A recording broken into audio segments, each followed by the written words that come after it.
이 금융투자소득세를 유예해달라는 청원에 동의한 사람이 너무 적습니다. 많은 사람들의 이제 동의를 독려하기 위해서 2,500만 원을 겁니다. 무려 2,500만 원 해서 자세한 내용은 저희 고정 댓글에 자세하게 참여할 수 있는 내용을 써드릴 테니까요. 다 같이 우리 1,000만 개미의 힘을 좀 보여줍시다. 금융투자소득세 반드시 유예돼야 합니다. 1,000만 개미 화이팅!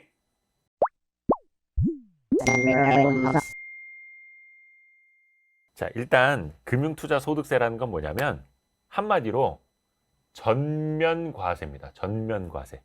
그러니까 주식, 채권, 펀드, 파생상품, 모든 금융투자 상품을 모아서 여기서 올린 소득에 다 양도세라고 하는데 양도세를 전면과세하겠다라는 거예요. 다만 5천만 원까지는 기본 공제를 해줍니다. 그러니까 한 투자를 해서 한 5,500만 원을 벌었다. 그러면 5천만 원까지는 기본 공제. 나머지 500만 원에 대한 세금을 내면 되는 거예요. 그 세율이 22%고 요게 3억 원을 초과하는 분이 생기면 27.5%의 세율이 매겨집니다. 이거는 지금 우리가 뭐 미국 주식 투자하시는 분들, 해외 주식 투자하시는 분들의 물리는 세율하고 똑같아요. 뒷부분에도 이야기를 하겠지만 같은 세율을 물린다 그러면 한국 주식 하겠어요? 미국 주식 하겠어요? 물론 기본 공제 규모가 미국 주식은 250만 원, 뭐 한국 주식은 5천만 원까지 좀 규모가 차이가 있기는 한데 뒷부분을 이야기를 드시면 이거 아마 좀 판단이 될 거예요. 본 것 같아요? 그래요. 얼마 전에 세법 개정안 제가 설명할 때 이거 보여드렸잖아요. 근데 원래 그 전 정부가 물론 같은 기획재정부지만 이제 정권이 바뀌었잖아요. 전 정부에서는 금융투자소득세라는 걸 만들어서 2023년에 시작을 하려고 했어요. 이게 언제예요? 내년이잖아. 자, 그런데 윤석열 정부에서는 금융투자소득세를 2년간 유예하겠다. 그래서 시행 시기를 25년으로 미루겠다. 2년 유예하겠다. 이렇게 밝혔죠. 그런데 전 여당, 현 야당인 민주당이 이걸 반대를 하는 겁니다. 이게 뭐냐면 현행 그 대주주 양도세라는 거 있죠. 대주주 양도세의 대주주 기준이 현행은 금액으로는 10억 원. 코스피, 코스닥, 코넥스는 각각 지분율로 1, 2, 4%를 넘는 지분을 갖고 있으면 대주주로 취급을 해서 아까 보여드렸던 그런 양도세율을 먹여요. 근데 개정안은 이번 정부에서 이거 100억 원으로 단위로 하자. 무슨 10억 원 갖고 있는 사람이 대주주냐?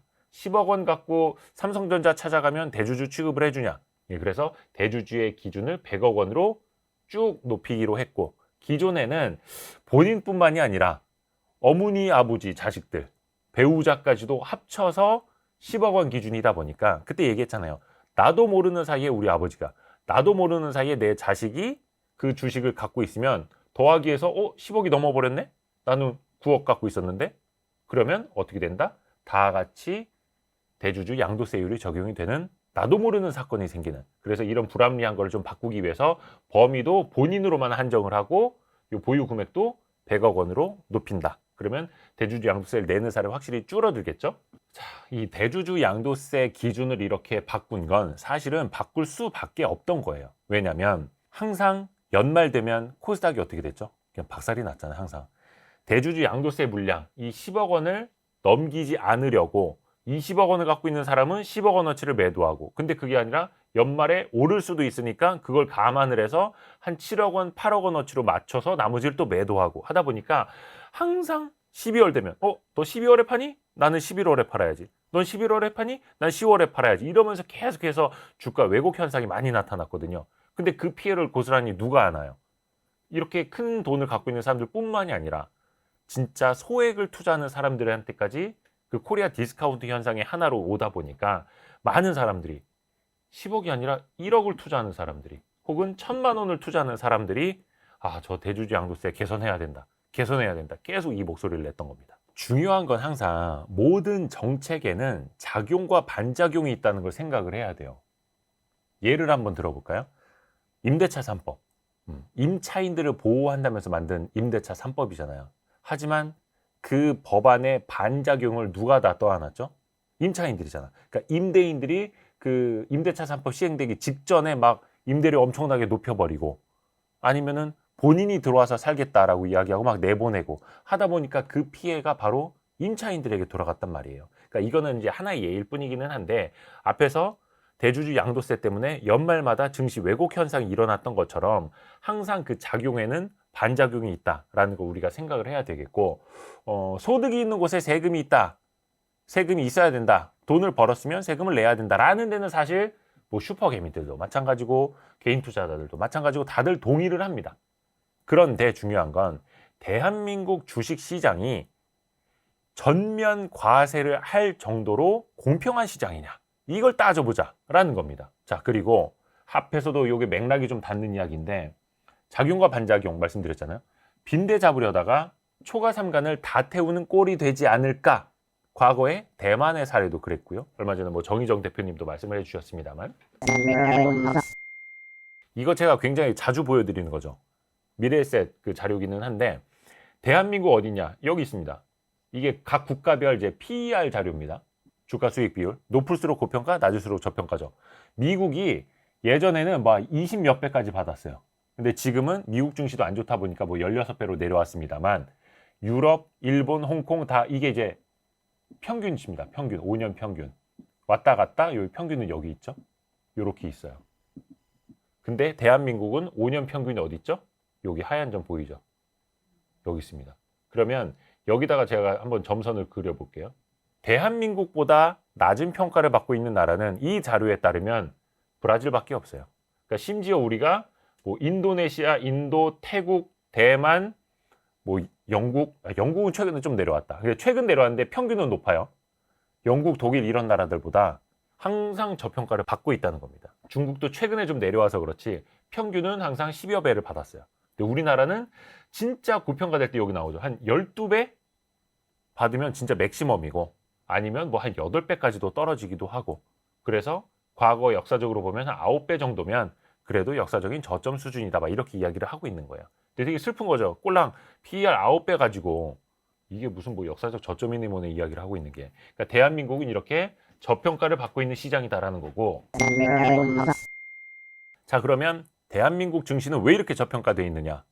저평가되는 건 이유가 있는 거잖아요. 고평가되는 거 고평가되는 이유가 있고. 자, 주주 환원율이에요. 주주 환원율. 뭐냐면 배당 플러스 자사주 매입 소가까지 합친 거예요. 근데 미국 같은 경우에는 100을 벌면 89를 돌려줍니다. 89%. 이머징 국가 평균이 38%예요. 이머징, 우리가 속해 있는 그 후진국도 여기 포함이 돼요. 심지어 중국도 31%인데 대한민국 기업들은 100을 벌어서 28%만 돌려줍니다. 그러니까 진짜 주주에게 돌려주는, 당연히 그 회사 주인인데 창사를 잘했으면 주인들한테 돌려줘야 되는 거 아닙니까? 그리고 자사주도 매입 소각을 해서 주주 가치, 주식 가치도 높여줘야 되는 거고. 근데 미국의 거의 3분의 1도 안 됩니다. 이런 상황에서 야, 다른 나라들 뭐 독일이나 어디 보니까 금융투자 소득세 같은 거 양도세 전면과세 하던데 우리나라도 해야지. 이게 말이 되냐고요. 이런 현실 속에서. 그래서 이 기울어진 운동장, 공평하지 못한 시장, 주주 환원율이 낮은 시장에서 개인들에게만 독박 과세를 하는 게 맞느냐, 이런 지적들이 나오는 거고요. 그 주주 환원율, 낮은 주주 환원율뿐만이 아니라 기울어진 운동자 여러 가지 있죠. 예를 들어서 지배주주 같은 경우에 뭐 대주주라고도 표현을 하는데 지배주주 같은 경우에 고액 연봉 가져가죠. 플러스 엄청난 천문학적인 퇴직금 가져갑니다. 그렇죠? 근데 어때요? 연봉하고 퇴직금은 더럽게 많이 가져가는데 배당은 안 해요. 왜? 적게 하죠. 왜? 나도 똑같이 세금 내야 되는데 그거 말고 왜 우리 회사 돈을 저기 소액주주들한테 나눠줘? 내가 연봉 많이 가져가면 되지. 내가 퇴직금 많이 가져가면 되지. 이런 인식들이 굉장히 많습니다. 또 뿐만 아니라 이거 많이 들어보셨을 거예요. 일감 몰아주기. 자식회사, 형제회사, 사촌내 회사로 일감을 몰아주면서 부를 이전시키고, 즉 빼돌리고. 뿐만 아니라 이거 진짜 우리나라 사람들, 이게 투자자들 거의 노이로제 걸릴 정도로 정말 많은 기업 분할 합병, 뭐 물적 분할도 그 하나의 예고, 많은 분할 합병을 통해서 그 부를 누가 가져간다? 바로 지배주주가 자기네 좋은 일, 자기 자식에게 회사를 물려주기 위해서, 혹은 지배주주 지분율만 적게 희석되고 시장에서 많은 돈을 땡겨오기 위해서 계속해서 분할을 하고 또 재상장을 하고 또 합병을 하고. 그러니까 분할 재상장, 그러니까 모기업과 자회사 동시 상장, 카카오처럼 또 물적 분할하고 아니면 다른 회사 사와가지고 또 상장하고 또 상장하고 또 상장하고, 그거를 이제 주식 장사라고도 표현을 하는데 그 지적이 나는 딱 맞다고 봐요.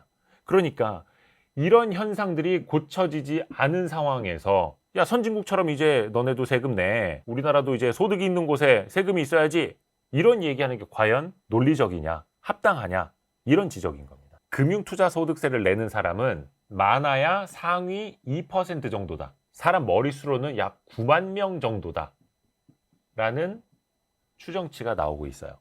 그러면 나머지 98%는 세금을 안 내니까 그냥 마냥 좋아하고 있으면 되는 건가? 아니면 어차피 이거 나의 일 아닌데? 저도 금융투자소득세 안 내요. 1년에 5천만 원 이상을 어떻게 벌어? 뭐 예를 들어서 10% 이상 수익을 내려면 자기 종잣돈이 한 5억 이상은 돼 있어야 되는 건데, 그것도 주식 투자 자산으로만. 그런 사람들이 사실 얼마나 되겠어요? 그게 상위 2% 정도라는 거거든요. 그러면 98%는 내 일이 아니니까 상관없다. 뭐 국회 뭐 국민 동의 청원이 올라와도, 청와대 청원이 올라와도 난 동의 안 하고 있어도 돼. 난 세금 안 내거든. 야, 이놈의 새끼들아, 돈 벌었으면 돈 내야지. 부자들이 왜 세금 안 내려고 이런 거 자꾸 동의하라고 해.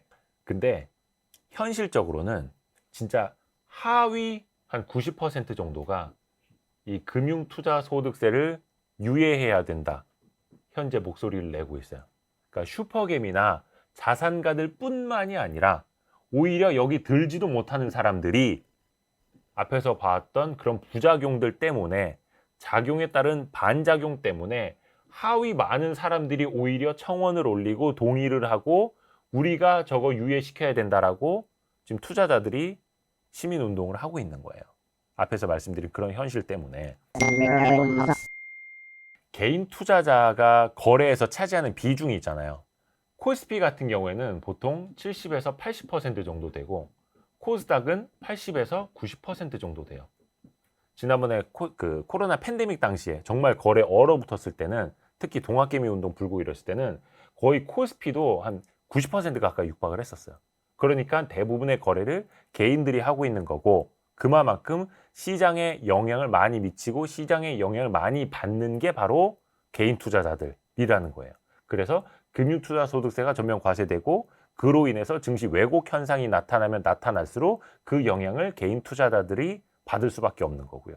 그래서 결국은 상위 2%만 내는 세금인 것처럼 보이지만 결국 그 영향은 거의 90%에 달하는 개인 투자자들이 받을 수밖에 없는 겁니다. 어차피 기관 투자자 자금이라고 하더라도 거기 들어있는 펀드, 그쵸? 펀드 자금, 또 연기금이라 하더라도 그 연금, 기금 누가 내요?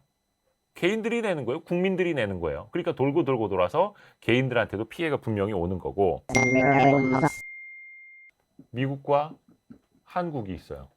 예를 들어서 PER이 미국이 아까 16배라고 했죠? 평소에 뭐 한 25배도 받아요. 근데 한국은 지금 9배예요. 잘 받아야 12배예요. 그렇죠.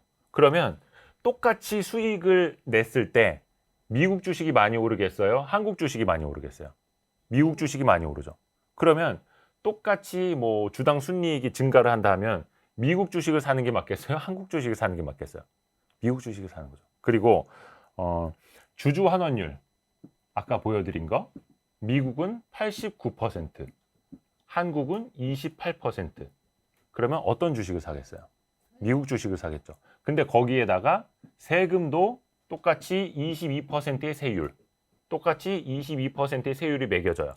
물론 여기는 5천만 원까지 공제가 되고 여기는 250만 원까지 공제가 돼. 그러니까 공제를 한국이 더 많이 해주기는 하겠지만, 예를 들어서 이 이상으로 투자 소득을 얻는 큰 손 사람들 입장에서는 250만 원이나 5천만 원이나 별 차이 없는 거거든요. 그럼 뭐 억 단위로 버는 사람들은 어디로 가겠어요? 너무나 자명한 거죠. 그렇게 되면 상위 2% 정도의 큰 손들이 한국 주식을 버리고 미국으로 떠나면 당연히 한국은 PER이나 밸류에이션이 더 낮아지겠죠. 또 연말마다 왜곡 현상이 또 반복이 되겠죠. 그렇게 되면은 나머지 98%도 앞에 말씀드린 것처럼 영향을 안 받을래야 안 받을 수가 없고, 그럴 바에는 차라리 나도 미국 주식 할래, 이렇게 가는 거예요. 그럼 최근에 채권 시장 흔들리고 뭐 주식 시장 흔들리니까 정부에서도 무슨 뭐 서학개미들한테 미국 주식 손절하고 뭐 한국 주식 뭐 혜택 주고 뭐 이러고 있잖아요. 물론 이제 확정은 안 됐습니다만 이게 말이냐고 방구냐고 이게. 그리고 또 하나가 그런 이야기들 많이 해요. 미국 주식은 그래도 실적이 증가를 하면 펀더멘털대로 움직인다. 실적이 잘 나오면 주가가 오르고 실적이 안 나오면 주가가 떨어지고 되게 정직한 시장이다. 근데 한국 시장은 어때요? 실적 잘 나오면은 선반영 두드려 맞고 킹반영 그럼 두드려 맞고 호재가 나와도 선반영 두드려 맞고 공매도 두드려 맞고 그렇다 보니까 참 한국 주식은 할 게 아닌가? 이러면서 개인 투자자분들이 많이 이제 자괴감을 느끼는 건데 거기에 전면 과세까지 시작이 된다? 예, 그럼 또 한번 이제 생각해 보게 되는 거죠. 그러면 상위 아까 뭐 2%라고 말씀드렸잖아요. 상위 2%는 과연 세금을 다 낼까요? 그대로 앉아서 한국 주식 하면서 세금을 다 내고 있을까요? 그 국회 예산정책처 예산정책연구에 실린 내용인데 이걸 보면은 그 세수가 얼마나 늘어날 거다.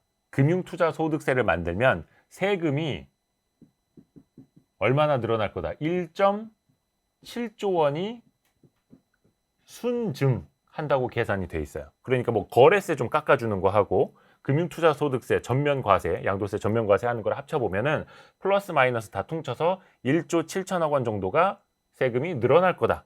계산을 하고 있어요. 근데 이거는 굉장히 피상적인 거예요. 뭐냐면 빠져나갈 구멍을 사람들은 만들 수밖에 없어요. 아까 작용은 항상 반작용을 불러온다고 말씀을 드렸죠. 그리고 작용은 항상 이걸 빠져나갈 구멍을 만들게 돼 있습니다. 찾게 돼 있습니다. 자, 방법을 미리 제가 알려드릴게요. 절세 방법 제가 지금부터 알려드립니다. 매년 연말에 플러스 마이너스 합쳐서 5천만 원을 넘기지 않게끔 팔고 넘어가는 겁니다. 지금 당장 손실 보는 종목 있죠. 근데 어떤 종목에서는 1억의 수익을 보고 있고 어떤 종목에서는 5천만 원 손실을 보고 있어. 그럼 이거 두 개를 같이 파는 겁니다. 그럼 플러스 5천만 원이니까 세금 낼 일이 안 생기죠. 그러면 그 다음에 그냥 넘어가는 겁니다. 그러면 어떻게 되겠어요? 연말이라고 했죠. 매년 연말 되면 12월 되면 제가 12월에 팔 거야. 또 11월. 제가 11월에 팔 거야. 그럼 난 10월. 이렇게 되면서 또 증시 왜곡 현상이 매년 4분기에 생기는 겁니다. 그럴 수밖에 없습니다. 그리고 또 하나가 있습니다. 증여입니다. 혹은 차명. 1인당 5천만 원까지 기본공제 된다고 했잖아요. 근데 예를 들어서 4인 가족이라고 칩시다. 내 이름 말고 3명 앞으로 더 해놓는다 칩시다. 그럼 이 사람은 2억 원까지 기본공제를 받는 거예요. 그럼 당연히 나 같아도 아들, 딸 이름으로 증여를 하든지 아니면 뭐 나쁘게 마음 먹으면 차명으로 할 수도 있는 거고 그렇게 해서 얼마든지 두당 5천만 원씩 맞춰서 계좌를 분산해서 운용을 할 수가 있는 거예요. 그러니까 빠져나가면 얼마든지 빠져나갈 길은 생깁니다. 물론 이걸 이제 잘못 해석을 하시면 안 되는 게 뭐 예를 들어서 저기 절세할 수 있는 수단이 있고 편법적인 탈세 수단이 있으면 그러면 과세하면 안 되는 거야? 라고 반문하시는 분들한테 사실은 할 말은 없어. 하지만 앞에서도 말씀드린 것처럼 왜곡 현상이 많이 나타날 수밖에 없고 시장도 불공정하고 그런 상황에서 이렇게까지 사실 세수를 1.7조 원까지 늘리기는 쉽지 않을 거야. 다 이렇게 빠져나가면. 그러니까 실익도 크지 않은데 이거를 굳이 강행을 해야 할 이유가 있느냐라는 말씀을 드리는 거예요. 금융투자업계, 대표적으로 증권사들은 이 금융투자소득세, 즉 주식 양도세 전면 과세를 어떻게 평가할까요? 뭐라고 말하냐면 개인에게 유리한 법안이다. 빨리 시행해야 한다라고 말을 하고 있어요. 왜 그럴 것 같아요? 그 반대급부가 있어요. 양도세를 전면 과세하는 대신에 거래세를 낮춰주거든요. 근데 거래세가 낮아져. 그러면은 사람들이 거래를 더 많이 하게 돼. 그럼 누가 좋아요? 거래 수수료를 벌어들이는 증권사, 그들이 모여있는 금융투자협회, 그들을 대변하는 금융투자 업계는 좋은 일이에요. 그러니까 표면적으로 5천만 원까지 기본공제 해주잖아. 또 결손금도 5년간은 이제 손실을 상계를 해주거든요. 예를 들어서 내가 손실 본 금액이 있으면 이거를 5년 동안 다 벌 때까지는 그 금액은 과세를 하지 않는다라는 게 있어요. 그것만 봐도 개인에게 너무 유리한 거다. 물론 일부는 유리한 게 있는 것도 사실이에요. 근데 증권사에서는 딱 이렇게 보는 거죠. 저 빨리 시행했으면 좋겠는데. 대신 양도세 많이 물리고 거래세 좀 빨리 줄였으면 좋겠다. 왜? 거래세라는 건 누가 냅니까? 개인, 기관, 외국인, 거래를 하는 모든 사람이 다 냅니다. 거래세는. 자, 근데 금투세는 누가 내요? 즉 양도세. 양도세는 누가 내요? 개인이 내는 거예요. 기관, 외국인한테는 적용이 안 돼요. 금융투자소득세, 양도세 전면과세는. 그러니까 독박과세라고 하는 거예요. 그러니까 진정한 의미의 예를 들어서 왜 부자 감세라는 프레임 있잖아요. 야, 상위 2% 5천만 원 이상 버는 사람들한테 왜 세금을 내지 말라는 거야? 세금 내야지. 근데 그게 아니라 그보다 더 큰 부자인 외국인 기관은 거래세를 낮춰줘서 좋아하고 있고 양도세는 다 개인들이 내게 되니까 좋아하고 있는 거예요. 그리고 개인들은 야, 거래세 우리 얼마 깎아줘봐야 우리 뭐 그래봐야 몇 억 아니면 몇 천만 원 아니면 몇 백만 원 거래하는데 그거 다 거래세 얼마나 내겠어 이러는 거죠. 근데 양도세 전면과세로 인해서 돌아오는 불이익, 부작용은 다 개인들이 뒤집어 쓰는 거고, 그래서 기관들은 야, 저거 참 좋은 법안입니다. 빨리 시행하십시오. 이렇게 막 입법 로비하고 막 그렇게 하는 거예요. 근데 힘없는 개인들만 계속해서 당하고 있는 거죠. 아까 잠깐 말씀드렸는데 요게 있어요. 손익 통산. 예를 들어서 결손금 있잖아요. 쉽게 말하면 그냥 마이너스. 그거를 5년간 통산을 해줍니다. 내가 손실을 본 금액이 있어.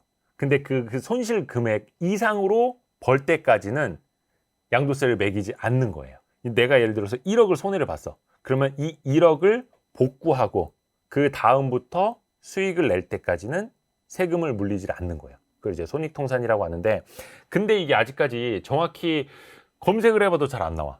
내가 공부를 해보려고 해도 잘 안 나와. 왜냐면 이걸 연말에 이익이나 손실을 아마 확정한 것만 대상일 거예요. 왜냐면 양도세거든요.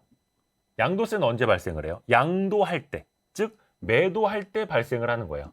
그러니까 그냥 평가 손실만 있다고 해서 그거를 반영을 해주는 게 아니에요. 매도를 한 거에만 적용이 될 거예요. 그러니까 양도를 한 것에만 적용이 될 텐데, 이 5년의 기준에 맞춰서 어떤 것을 아마 이게 선입선출로 가기는 할 텐데 어떤 것을 어떻게 결손금을 통산하게 될지 이거 계산이 엄청나게 어려워질 거예요. 그러면 거의 개인들은 직접 하기는 힘들고 거의 세무사 다 껴서 해야 될 것 같은 그런 상황까지 아마 갈 겁니다. 그래서 지금도 그 대주주 양도세 같은 거 있잖아요. 10억 이상 내시는 분들 이야기 들어보면은 머리 싸매입니다. 그래서 세무사들이랑도 엄청 싸우고 본인 담당 그 PB들한테 연말에 이거 양도세 안 내게끔 조금 비중 조절해달라 했는데 그 조절 잘못해갖고 일순간에 10억이 띵 넘었어. 그럼 그때부터 그냥 모든 양도하는 것에 대해서 다 그냥 세금을 무는 거거든요. 그것 때문에 막 PB 막 멱살 잡으러 달려 이런 분들도 있어요. 굉장히 좀 복잡한 일입니다. 물론 제도가 복잡하다고 해서 뭐 세금을 물리지 마라 이거는 아닙니다. 아이고 조금씩 늘기는 느네, 그쵸? 이게 지금 국회, 옛날에 이제 청와대 국민청원이 있었는데 이제는 이제 국회 쪽으로 넘어갔고 국민동의청원이 진행이 되고 있습니다. 명분도 없고 실익도 없는 금융투자소득세에 대해서 반드시 유예해 줄 것에 관한 청원. 자, 그런데 이게 시작이 된 게 10월 12일이거든요. 근데 대한민국 주식 투자자가 1,000만 명을 넘는 걸로 알고 있는데 아직 28,500여 명에 불과합니다. 지금 오늘이 10월 24일 기준으로 상당히 좀 미진한 거죠. 이게 5만 명이 넘어가야지 국회에서 해당 상임위원회 있잖아요. 이 세법을 다루는 건 기획재정위원회거든요. 그러니까 기획재정위원회하고 뭐 예산결산소위원회 같은 거, 법안심사 소위 같은데 이런 데에다가 이 법안을 넘겨서 야 5만 명 이상이 청원을 했어. 그러니까 이걸 한번 잘 들여다보쇼라고 넘기게 됩니다. 근데 5만 명도 넘질 못하면 거기까지도 가지도 못해요. 그리고 이 금융투자소득세 요거는 이제 전 정부가 도입하기로 했고 이번 정부가 2년 유예하기로 했는데 세법 개정안이 예산안 있죠. 예산안. 내년 예산안하고 국회에서 항상 같이 쌍으로 처리가 됩니다. 그게 12월 2일까지 국회 본회의를 법적으로 통과를 해야 하거든요. 그러니까 이런 법안은 그 전에 11월 중으로 해당 상임위원회에서 심사를 다 마쳐야 됩니다. 그러니까 뭐 민주당이 끝까지 반대를 한다. 그래서 금융투자소득세 밀어붙입시다. 이거 우리가 다수당이니까 유예하는 거 동의 안 해줘. 내년부터 시행해. 하면 그냥 가는 거고. 그래서 많은 사람들이 청원을 해서 야 진짜 대한민국 국민들의 목소리가 이러하다. 우리가 좀 들어주자 해서 2년간 유예라도 한다. 이거 철회도 아니고 2년 유예예요. 그 동안에 사실 우리가 해야 될 일이 더 많아요. 기울어진 운동장 바로 잡고 공매도 제도 같은 거 좀 더 개선하고 그렇게 해야 됩니다. 많은 사람들의 생각보다 이 금융투자소득세를 유예해달라는 청원에 동의한 사람이 너무 적습니다. 그래서 저희 Y스트릿처럼 이런 조만한 채널도 지금 두 팔 걷고 나섰습니다. 뭐냐면 일단 저희가 많은 사람들의 이제 동의를 독려하기 위해서 상금이라 해도 되나? 경품은 아니고 뭐라고 표현해야 될지는 모르겠습니다만 2,500만 원을 겁니다. 무려 2,500만 원. 사실 저희 Y스트릿이 그만큼의 돈은 없고 우리 그 슈퍼개미 김정환 대표님 있지 않습니까?